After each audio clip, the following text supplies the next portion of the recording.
विजय बरालले जोडी पाके हो भनेको छ।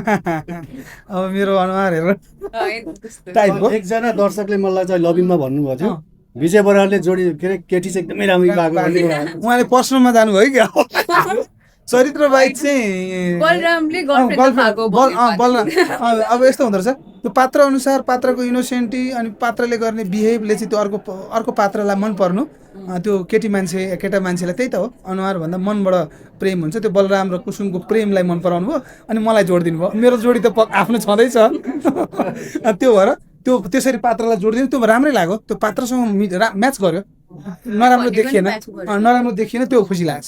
7 बजेदेखिको माहौल हेर्दाखेरि जति भए पनि हामीलाई 70-80% अकुपेन्सी हुँदा पनि त्यो गजबको चिज हो पहिलो दिन त्यही पनि सुरुवातमै।